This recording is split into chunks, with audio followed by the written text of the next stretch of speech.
But there are people we really in India we have challenges as regard to parking space, and there may be cases of topping up or trying to enhance the mileage or trying to enhance the kilometer to be traveled. So we overall scene we will be there, and the kind of numbers we're talking about.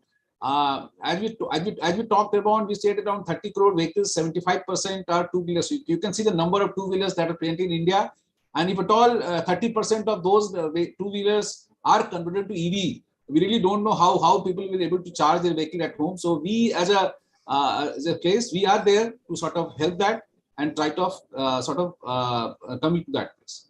Now, obviously, we know that we talked about when connecting to the Saksham, air quality in cities and all, they are have been really quite challenging, and there are challenges about NOx and PM2. So we as a corporate entity, we do obviously understand that. And what we did, one innovation we did was that our fuel station, I don't know how many are aware that around I'll say around 60% of our fuel stations are now having solar grid power. So we are trying to sort of explore where we can really use those solar power for our EV charging. We have started sort of a pilots we have done successfully at Bangalore and all, where through smart grid we are able to try to tap those solar power energy at our fuel station and sort of use it for charging. And obviously this can be a game changer for us as well as for the country, as even the power for charging is through renewables. So that's the area where we think that as for a fuel station, we are trying to sort of adopt and trying to work. And though for a larger scale, this can be only for a smaller scale, because we have you all aware that we have a space constraint at a fuel station, and this can really help out in the initial years when the number of EV to be charged at fuel stations are quite low.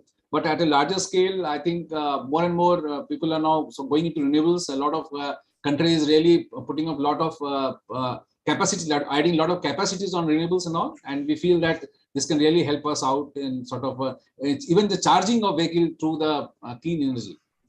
So if at all the potential gains, if you are connecting it to the social, environmental, economic issues, we can say that obviously better air quality, people keep on talking, though there can be a lot of arguments here or there, which is how much development is there. But overall, I will say that obviously they're having a better quality discharge than the IC engines and all, and also greenhouse act where these EVs can really help us out in sort of coming to that sort of addition that obviously renewables promoting, because we feel that obviously fertility, since you have a complete end-to-end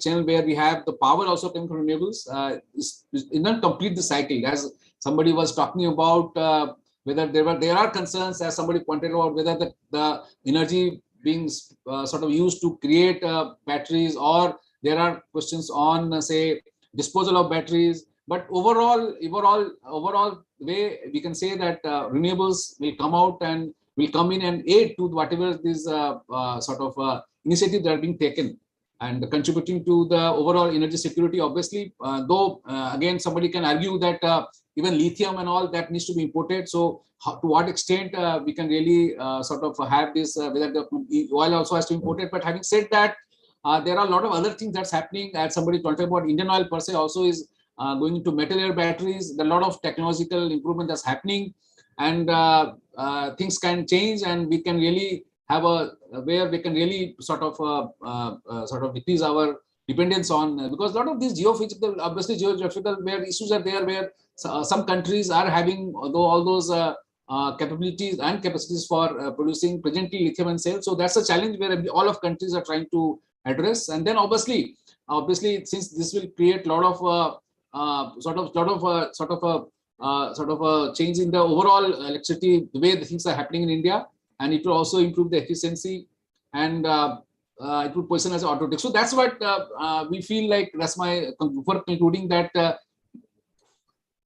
we find that overall EV ecosystem is going to be a game changer, and it's really going to help. And we all understand that it's the overall energy situation. If you see, we talked about double gain through this EV ecosystem, where generally when we started, we thought about whenever a country is developing, it's sort of consuming its resources.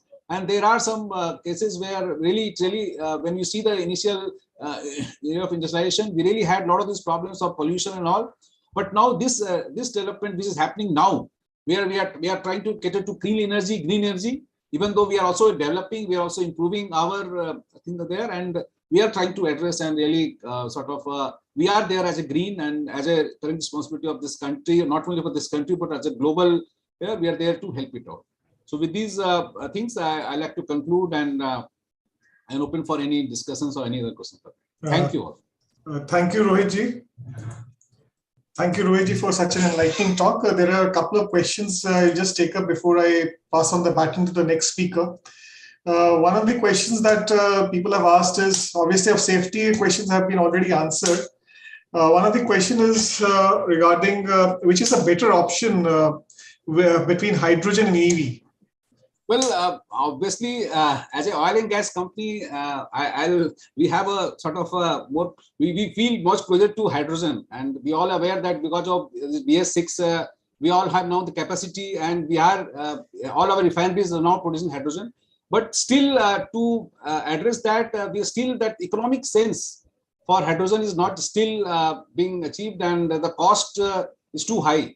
And that's the reason why EVs are coming in. But as I said, as I raised the issue of this lithium ion, we talked about the certain countries in the world. They have now they are controlling this lithium and things like that, cells and all. So maybe hydrogen once after, maybe not today, but maybe after a few years, maybe that can become a main source of energy. And the more and more technological development happens, obviously, but they will be there. I'll say that EV, original EV, and as a fuel cell technology or hydrogen, they all will be there together. Maybe the time only will say which all will succeed. But as an oil and gas company, we are more comfortable of handling both. There are some time. Yeah.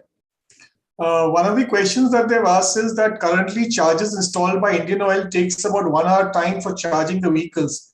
In long run, what's the business model for Indian Oil is envisaging? Yeah, that's a very good question. But so as I just started, I said, it's a chicken and egg story whether EVs will come first or charger will come first. So like we have said that we are here to we facilitate mobility. So even though as you rightly pointed out, it's not making a clear business sense, we are there to support and to actually give a two message, not only to the customers, so as to address the anxiety, but also to OEs, that people are there, we are there to support, and they need infrastructure. So we are there to support so that the adoptability increases. Having said that, in order to mitigate the capex, we have entered into partnership. So it's not like Indian Oil, we have partnered with various other companies and together we are trying to mitigate the capex. But as you rightly told, and things are changing. If you see the generation 1 EV, now we are coming to generation 2 EV now, and the battery capacity is increasing. Even the chargers are also, new age chargers are coming in. So we hope that, as I said, the more and more things do change, more and more technological development happens, we might see that timelines come down. And I think the European model of CCS2 chargers, which you're going to adopt, which you talked about in your presentation, also, I think they are fast chargers, and I think these times will come down. Yeah, but still time is there. Let us, but an average, if I can share with you numbers, what we found across our stations, presently people do charge for 15 to 20 minutes. They're charging, and that is the ticket size around 10 to 15 units. So that's the way and they are just sort of, as I said, topping up, or they want to add some kilometers to their vehicle. So this is the overall the customer behavior, if you can share with you. But the timing, as you said, we are now putting up 60 kilowatt chargers, and for buses 120 kilowatt chargers, and the time to come will also. But the vehicles also need to sort of this should be so you need to get charged with that. So it's not only that you can install superchargers, but you need a Tesla to be charged for that. So that's both the ecosystem has to develop together, and we hope that things will be improved. And one more question is regarding which is the model which is best suited for our company, whether it is EV charging, battery swapping, or both combinations would exist together. Obviously, it's a learning curve. It's a learning curve. I don't have a straight answer to that, because it's a new business for us, and we have been learning. We have been trying to put in those stations. We are also trying to put in those numbers into our business model per se. But the EVs on the 4-wheelers, if you see, numbers are not much. 20,000 plus EVs are there as regard to 4-wheelers. Our fuel stations are primarily catering to those 4-wheelers. And so the numbers are not coming in as of now, but we feel that as I see the Tata Nexon sold a good number this year, and they are planning to say that the kind of discussion we have, some maybe 20,000 or so numbers next year. So I don't know, I just said it's a wait and watch thing, and it's a learning curve for all of us. Battery swapping, because it's being driven by the commercial segment, there we have getting numbers because it's a focus thing. The demand is already there, and those we are putting up those battery swapping at those locations where demands are there. So that's why as of now, battery swapping, obviously, since it caters to commercial segment and the commercial people are there to help us out. So presently, these certain good numbers are being seen at battery swapping. But again, the overall, if you see the overall numbers, we are having around 50 battery swapping across India. But the EV charging as such, we are trying to, we have put up all across India on highways and all, and the numbers are not there. But again, I'll say it's again a wait and watch, and maybe after 2-3 years, or maybe after 2 years or 3 years, we can answer to that. But we are ready to it's a learning thing for us also. And the biggest concern at our retail outlets, do we have adequate space for these charging at our retail outlets, which are already cramped, and especially in the cities? So how do you wish to handle this kind of a challenge in cities? Yeah, so 2 ways we are handling that. One obviously is like we have for a fuel station also, there was certain concern as regard to safety. So even if you're putting EV charging, there are certain guidelines we are following. We follow as an oil and gas company, we follow strict guidelines of PESO, and all our charging stations that are put in there, those are all certified EV charging stations, and we got these fully approved.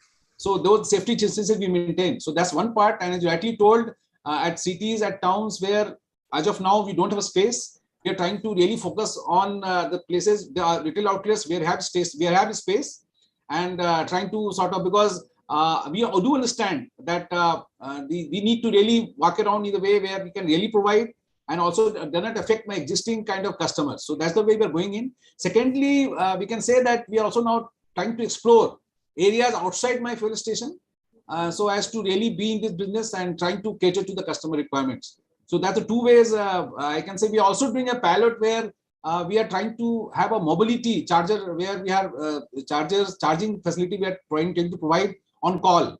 So there that also I just said a lot of things are changing, a lot of things are happening. We are tying up with a lot of startups, a lot of new age people who are trying to create solutions. So we are there into trying to solve those issues and problems for the customers. And it will be a mix of everything. Nobody has a fit answer for that. And as I can say, I can conclude that I think you all must have seen some news where some retail outlets in UK were totally converted to EV charging stations. I don't know, because there may be certain requirements where maybe government can come out with these areas where it will say that it's a fossil fuel free area. So there we might have to convert our existing, but I don't say, but as an oil and gas company, we are there, and we are there to sort of address all these concerns of customers so that we are able to facilitate their mobility. So that's the way I can look at it. I think we have just too many questions to be answered. I think that's all we have time for. And I really thank you for such an engrossing talk, where you not only covered the various facets of policy, the ecosystem, and how the rollout is being planned by the ONCs to cater to the requirement of the EV penetration in the country. Thank you very much, Rohit sir. And we are looking forward to any other questions which remain unanswered. I'll probably forward it to you. And once we receive the answers, we will send it back to the people. Thank you so much. Thank you so much. And now with this, we go to the next speaker, who is Mr. Ram Kumar.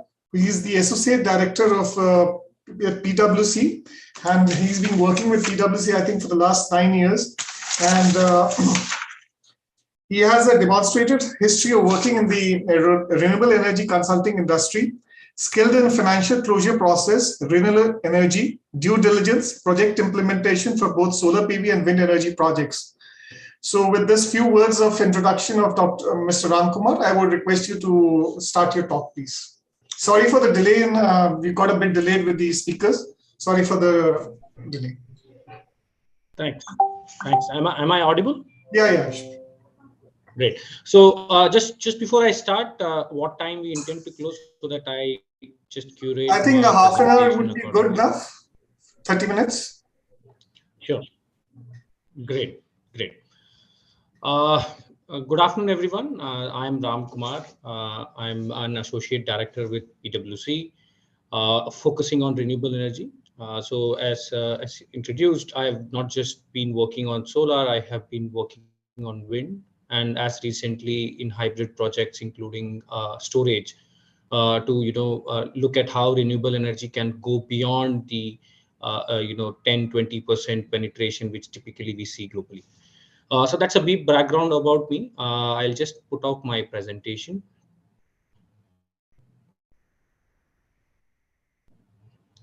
Yeah. Is my screen visible? Yeah.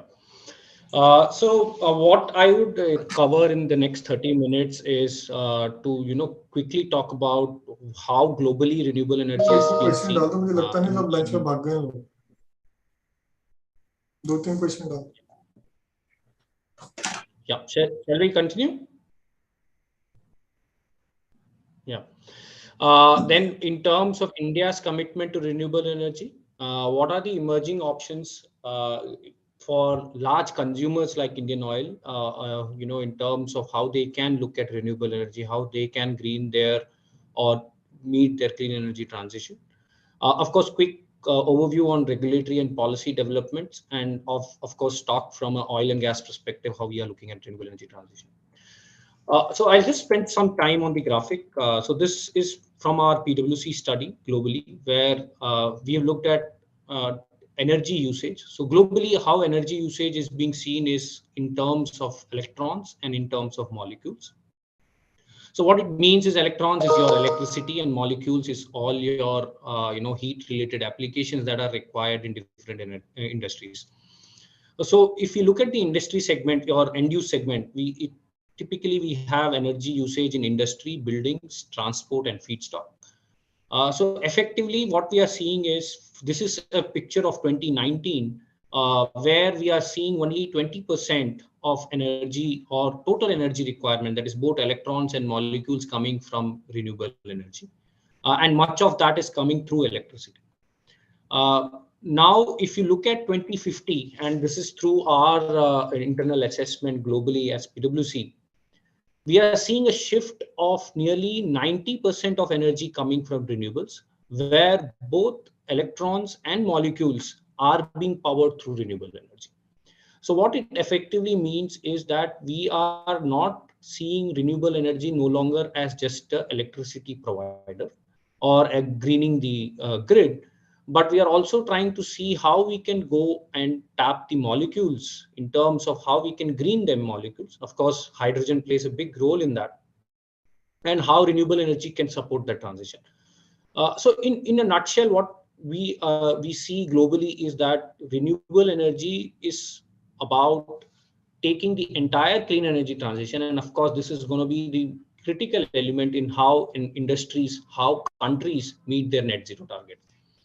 Of course, when we talk about renewables, storage is one of the critical element, which is part of it in terms of how we scale up renewable energy from the 20% we talked about to 90% by 2050.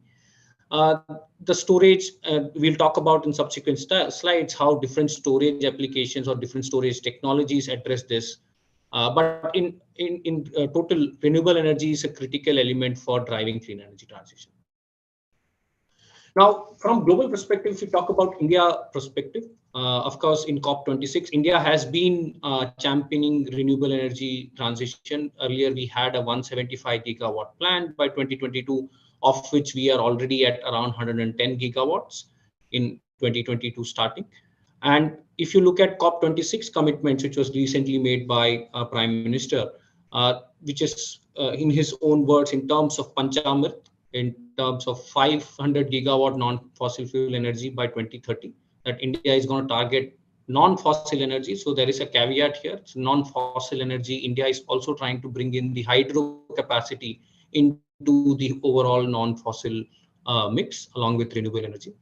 Second is look at 50% of the energy requirement in terms of total energy requirement in India to be coming from renewable energy. This is very critical, and you would see that a lot of industries have also started announcing net zero announcements, or energy reduction or renewable energy targets. So India as a whole is trying to shift to 2030, and hence it is critical to understand how we can scale up renewable energy. Third, in terms of reduction of carbon emissions, and fourth, reducing the carbon intensity to 45% by 2030. And of course, the 2070 vision, and which is also the graphic in terms of how we will reach net zero. And if we are trying to talk about net zero, we are going to talk about a solar and wind capacity of somewhere around 7,000 gigawatts. So we are talking about massive scale of solar and wind, and how we can then integrate that with our grid, with our consumption, that is demand, and how we scale up is the overall challenge. Just quick look of historical, that was more of how we are targeting. Historically, we have grown at around 15% year on year in renewables. This has largely been through solar, where solar offtake has been the highest as compared to wind and other renewable energy projects. But if you look at the overall basket, 86% of the entire renewable energy capacity is wind and solar. So though we say renewable energy, it has now become parlance that solar and wind is championing the renewable, though biomass, waste to energy, and even CHP applications are also part of renewable. But solar and wind, largely because of the commercial benefit that it provides, it has been the champion in terms of renewable energy capacity. So if you see the overall mix of renewable energy, we are in terms of total capacity, we are at around 400 gigawatt, of which 110 gigawatt is renewable energy. So in terms of capacity, we are around 25%. But just to caveat that when we say 50% is the target by 2030, 50% is not by capacity terms, but in terms of energy terms. So even though we are at 110 gigawatt and having 400 gigawatt of installed capacity, in terms of energy terms, we are still at around 14 to 15% in terms of renewable energy penetration in terms of energy. So the target is to take this 14 to 15% to 50% by 2030, which translates to somewhere around 500 gigawatt of capacity. So that's the target now in terms of 2030. How do we reach 500 gigawatt of capacity? Now, the graphic really just, this is from our PwC assessment based on publicly available data, that when we are talking about transitioning to such high capacity of 500 gigawatt, what effectively it means. So the left graphic talks about existing renewable penetration, which is at around 10 to 15%. If that penetration increases to 50%, which is our target, and the load also, of course, there is an inherent assumption in terms of how load will increase in the next 10 years. So we see a significant energy. So there are two scenarios emerging. We also see that in certain time blocks, we may end up having energy deficit because of this high renewable energy penetration. And in certain time blocks, we would have higher supply of energy. So this is a pure simulation based on just wind and solar targets for a specific demand. And we see that just looking at solar and wind silo would not help the cost, because then we are getting into time block level issues in a day when we are not able to meet demand in certain time blocks, whereas we have excess energy generation in other time blocks. So then when we are talking about scaling up renewable to 500 gigawatt, it has to be seen along with the storage. And there was a recent study by CEA that to reach the levels of 50%, 40 to 50% of renewable energy targets by FY30, we would need somewhere around 108 gigawatt hour of battery storage or energy storage, I would say, energy storage that is required to even reach these levels. So we have to see renewable energy in tandem with energy storage. So when we talk about energy storage systems, I think the esteemed speaker before were in detail discussing about how EV batteries play a critical role in transitioning clean energy, where we predominantly focused on lithium ion. But when we talk about grid storage applications, we have a wide variety of technologies that are coming up. The things which I would talk about is the mechanical storage, where in terms of pumped hydro, where hydro and a reservoir is used to store the energy when we have excess energy. The pumped hydro is in a reverse pumping mode. When we have deficit and we have demand, the pumped hydro is in the normal pumping mode. So pumped hydro is one of the critical options that is coming up, and it is not a new technology. In India, we have been having pumped hydro, and we have somewhere around 4 to 5 gigawatt of installed capacity of pumped hydro already in place. And of course, we are seeing new developers coming into pumped hydro as well. Beyond pumped hydro, we have compressed air energy storage as well. So this is again a nascent technology and not a commercially established technology in India or globally. But the principle still remains as the pumped hydro, where using compressed air, whenever there is excess energy, we can use that energy into a compressed air, and when we need that energy, we use that compressed air turbine and then generate hydro and compressed air, which is energy storage. Where we are talking about not just 3-4 hours of a discharge, but we can also talk about 8 hours, 12 hours, or even in terms of days. So mechanical storage provides that advantage. Beyond mechanical, we have electrochemical as well. We have other classifications also, but I'll talk about electrochemical specifically from lithium-ion perspective. Though EV uptake is lithium-ion has been critical in EV transition. We do see that even in electrical storage systems, and as we see new tenders coming up, lithium-ion based energy storage applications are also coming up, and we have 1,000 megawatt hour of tender live now, where we are seeing around 1,000 megawatt hour of battery system coming from lithium-ion. Having said that, as PwC, we don't believe that it is going to be one of the other technologies. It is going to be a mix of electrochemical storage, mechanical, and to an extent, as we go forward, chemical as well, when hydrogen comes in and it becomes a critical part. Of course, today there are challenges in terms of commercial as well as efficiency, in terms of the round trip efficiency the hydrogen has in converting from electricity to hydrogen and then back to electricity from fuel cell. So once the technology development happens, we do believe that to reach the 2030 and 2070 targets, a mix of mechanical, chemical, and electrochemical storage systems would help the solar and wind to reach that transition. Now, when we talk about uses of energy storage, in terms of, we saw the technology, but beyond technology, we have to see what technology fits the usage. So one of the critical points I mentioned in terms of the duration of service, right? So if we want a long duration of discharge, typically the mechanical energy storage, or to an extent even metal air provides that flexibility in electrochemical.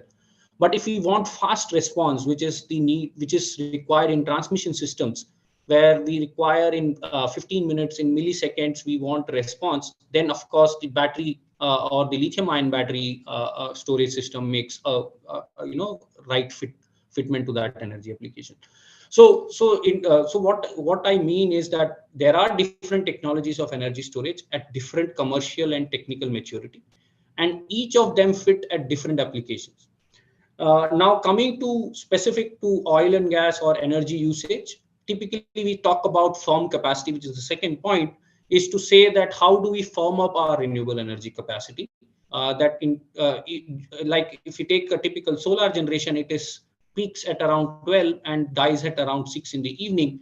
Then how can I use this energy into a storage system and then use it during the night hours or in the evening hours to extend my renewable energy generation? So that's firm capacity, probably a direct benefit or direct usage into oil and gas or high electricity consumption consumers. So then if we talked about solar wind capacity, we talked about different technologies. Then what are the different hybrid options? So now if the problem statement is that I want to be, or a consumer wants to be a net zero by 2035 or 2040, or how do they achieve it? Because much of that is, first step is the electricity consumption, right? The electricity consumption that is coming from the grid, is that green? So if as a consumer or as a grid utility provider, if they have to look at greening the grid, then what are the options of going beyond the plain vanilla solar and wind? Of course, the first is the solar plus wind, where wind plays as a complementary role of solar. Solar peaks during day, wind typically peaks during evening and in the night. So solar plus wind provides a complementary, benefit in terms of meeting the load requirement. We can optimize this, but we have seen that typically not more than 40 to 50% of the demand can be met through this solar plus wind option alone. That is, without bringing in storage, it is difficult to go beyond 40 to 50% of penetration. Then there are other options in terms of bringing in storage. Of course, this again comes with the applications which I talked about. Are we looking at only peak? That means as an industry user or as a utility, if we were talking about having deficit during evening hours when the demand peaks during evening 6 to 9, then how can we bring in storage just to address that peak? There are solutions and there are options in that as well. And going beyond just addressing peak to RTC solution, what RTC means is round the clock. How can I use storage, solar and wind to provide a round the clock solution where I can totally replace a thermal generation with an RE hybrid option. So of course, these are all different options or different products available in the market. And when I say these are options, these are just not options on paper. There are tariff determined, and there are projects on the ground being implemented, being constructed for these. So one of the first example is a 400 megawatt RTC power, which SECI is buying from ReNewPower. Again, this was competitively tendered, where for 400 megawatt, Renew is supplying for 80% on an annual basis, complete renewable power. Of course, this is from a design perspective, this is a mix of wind and solar, how they are able to meet this 80%. But the larger point I'm trying to make is that this is no longer on the paper option, but there is implementable solution available in the market. Of course, even the tariff perspective, these are competitive tariffs in terms of 2.9 rupees. Of course, this is the first year tariff. On a levelized basis for 25 years, this would be around 3.55, which is still significantly cost effective to our current coal or gas-based plants, which are at around average cost of 4.5 rupees. So we are not just talking about greening the grid, but we are also talking about commercially benefiting the consumers and the utility at large when we are talking about this RE transition. Of course, this is another example. As I said, different options. One is peak power and other is RTC. So this is for a peak power, where specifically for 6 hours of peak supply, a renewable is used or renewable is provided. And again, SECI is the procurer in this, where we are providing at around 6.12 at the peak tariff. So if you compare at different utilities, the peak power is much higher than this, and hence 6.12 still makes some commercial sense. But again, having said this, these commercials are numbers which were determined as recent as 2020-21. But going forward, we do see a significant learning curve coming from the storage, which is going to bring down these costs as well. Now, these were the quick topics on regulatory and policy interventions which are there in renewable. Of course, the first, which is the ISTS transmission charges waiver. This we believe is going to significantly help in the 500 gigawatt target which we have set in terms of reaching by 2030. So ISTS charges are waived off for 25 years if the project is commissioned before 30th June 2025. Beyond 25, there is a pro rata increase of 25% till 2028. But having said that, this gives a clear, a pathway for many industries or many developers to, plan their renewable capacity and then tie that and use this waiver of in terms of, providing renewable capacity. Of course, the other points in terms of RPO, this is more from a utility. Of course, beyond utility, even a captive power producer or an open access consumer who is buying power from thermal are also needed to, purchase green electricity. It's not just DISCOM, it is also open access consumer and captive producers. where if you look at India level, we are targeting at around 21% of RPO by FY22. So which also then supports the renewable offtake. Then the other are more in terms of operations, the ancillary services and deviation settlement. The reason why I just wanted to put this across is to a caveat that while we say that renewable is, we are going to target 500 gigawatt, we are going to bring in storage. One of the critical element of renewable is the variability it brings with it. So even though we are putting storage, we would have to see the renewables with the intermittent nature it has, and hence the deviation settlement mechanism, which is to say that how are we scheduling this renewable power, solar and wind, and how are we, ensuring that we are not impacting the grid by, having a variable generation onto the grid. So these regulatory support provide, directions towards that, where we can still target 500 gigawatt by 2030. Of course, we talked about PLI scheme. Previous speakers also touched upon this. So while we are saying that we have to have 500 gigawatt, should we have all of these through import, where today we are having around 85% of modules being imported in India, solar modules for all the capacity that is being installed. So there is a direction in this where there is a PLI scheme which has been provided for solar PV modules, where we are not just talking about solar modules being manufactured in India, but the fully integrated from polysilicon, which is the raw material for making that modules till PV module. So that these are policy interventions which are holistic in nature, that while we are reaching 500 gigawatt, it is not just depending on import, but also supporting our domestic manufacturing as well. Beyond manufacturing, this is critical in terms of consumers and utilities to understand that when we are talking about hybrid options in renewable, and we saw a graphic that there is a deficit and there is going to be a surplus scenarios. Even with storage, we are going to see that scenario as we go ahead. So then we need to have a very active trading market, energy market, and we are seeing significant efforts being put in that direction. Of course, real-time market is one such benefit, where it has the transaction window has been reduced to as low as 1 hour. So if a consumer or if a utility wants a power next 1 hour, they can still go and go into the market and get that power. So this real-time market is definitely going to play a big role as renewable uptake goes up, and hence this is going to be and the strengthening of real-time market is critical for renewable energy development. And of course, the green trade term ahead market. So it is similar to trading, energy trading. Only thing is here specifically green energy can be traded, and there are products in the market exchange for that. And as I said, when we are having surplus beyond the storage, we would need such active trading market where we can monetize that excess generation. So these are some not just policy but also operational directions which are being taken in renewable. Of course, as I said, all these are targeted towards achieving the 2030 and a larger vision of 2070, which is net zero, and how renewable energy can be increased. Now, lastly, before I conclude, I just wanted to touch upon what is the relevance of oil and gas.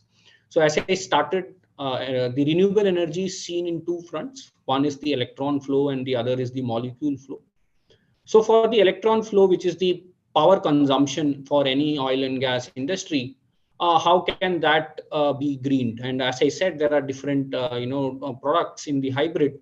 One of the product is RTC, which is round the clock. And the graphic clearly just tells that how oversizing of solar, wind, and storage can help meet the demand. Of course, this has to be seen along with different other sources which oil and gas will have. But what we are trying to say is this product can increase the typical renewable energy penetration of 20-25%, which we talk about, from 2025 to 80-85%. And this is from the current existing technologies that are available. And as the technology matures and commercial viability increases, we can further look at increasing this 80-85% to a complete 100% transition. And of course, that helps into the net zero commitments, which different industries have, different countries have. So that's on the electrons. Then, of course, on the molecules, how oil and gas can look at greening the molecules. Of course, this is something which very close to all oil and gas industry players, which is green hydrogen. Effectively, what green hydrogen means is using the renewable energy, either solar or wind, to use the electrolysis, different technologies within electrolysis, and then generate from water a hydrogen.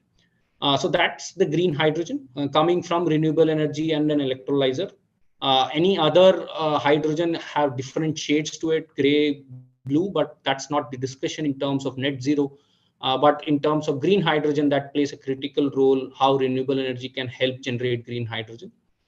And once then green hydrogen is generated, then you get into how we can green the molecules, right? We are talking about ammonia, green ammonia, how we can then use that for fertilizer, how we can use that even as a fuel for aviation or shipping, how ammonia can be used there. Or we are talking about hydrogen purely as a steam application in iron and steel, how it can be replaced with coking coal, and how that can be used in terms of greening the molecules that are being used in iron and steel. And of course, the transport. We did hear about battery electric vehicles, how the offtake is higher, but there is an inherent dependence on lithium. And even though we moved to LFP earlier, it was cobalt as well. So there is a dependence on rare earth materials. So a green hydrogen or a fuel cell EV in future can also complement that clean energy transition. So that's in summary in terms of renewable energy is not just about electricity. It is not just about electrons, but it's electrons plus molecules, how we can green and do the clean energy transition. So that's the presentation I have. Happy to discuss and further debate.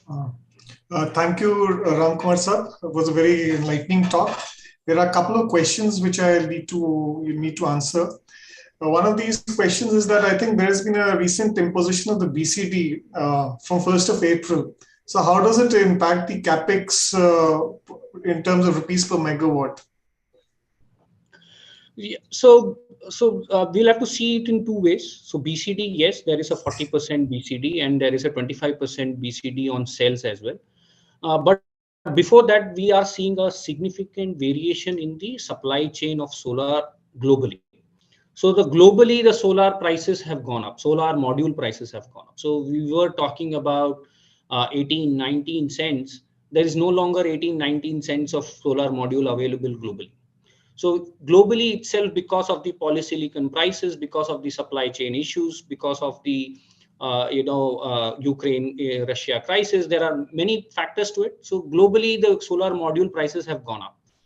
So having said that, on that there is a 40% BCD.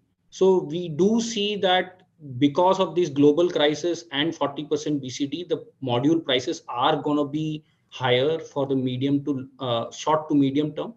But having said that, as I said in my presentation, there is a PLI scheme that has been announced, and nearly 12 gigawatt of domestic manufacturing is being planned in India, which is going to be fully integrated. So we are not going to depend on these global factors to generate modules, to produce modules.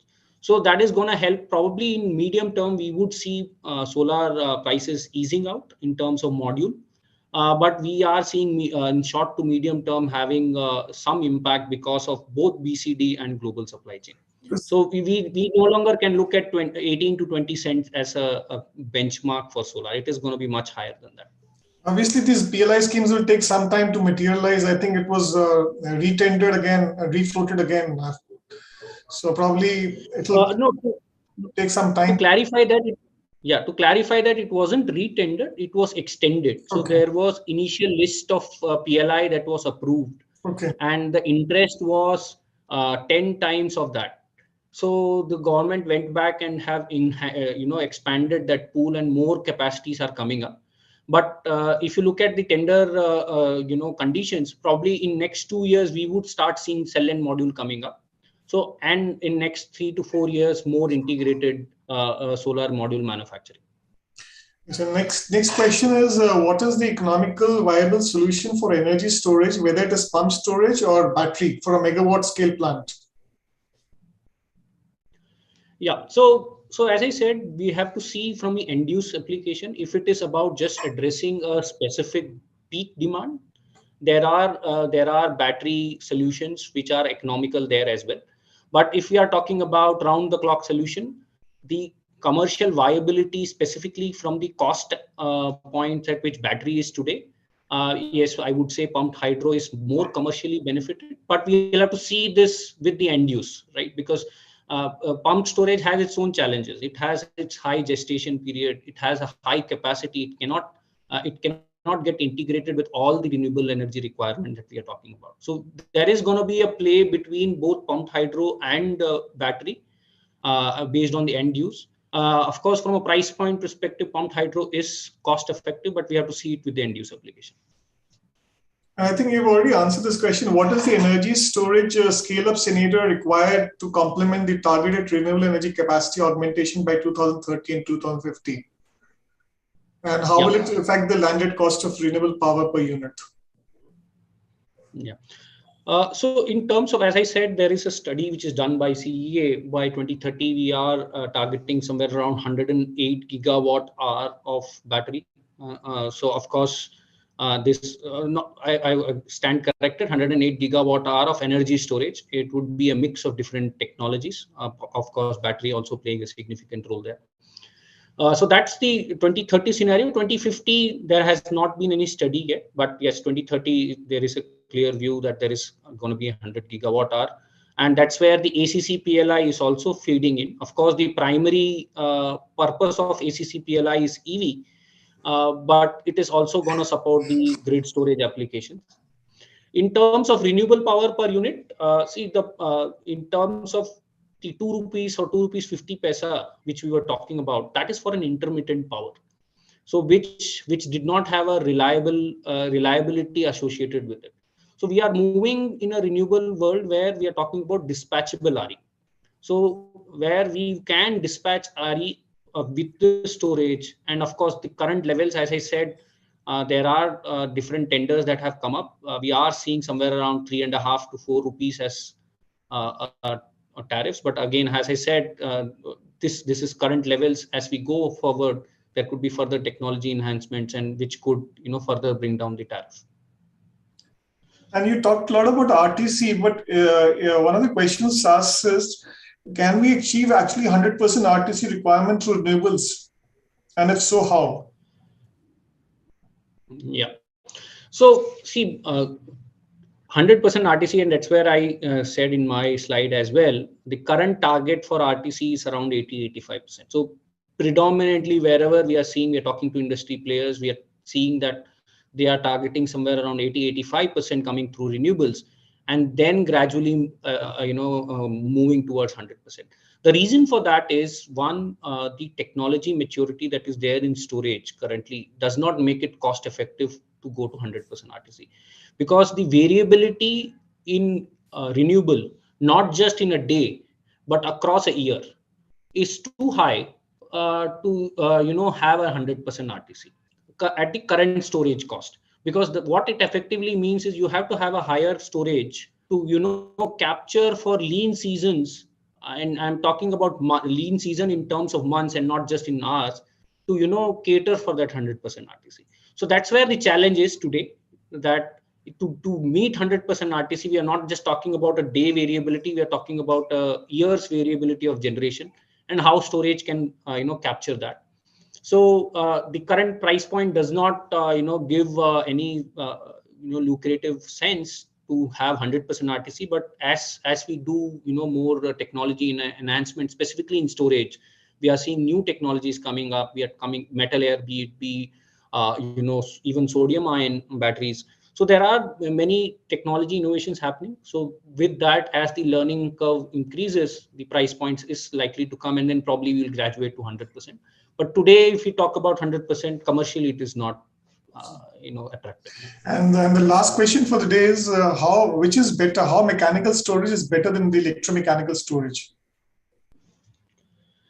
So see, mechanical storage has been there since ages. So if you talk about mechanical storage, it brings in the inertia which typically a grid requires, where we're talking about the generators providing that inertia for that limited period, where it can then manage along with the duration of hours that it brings in.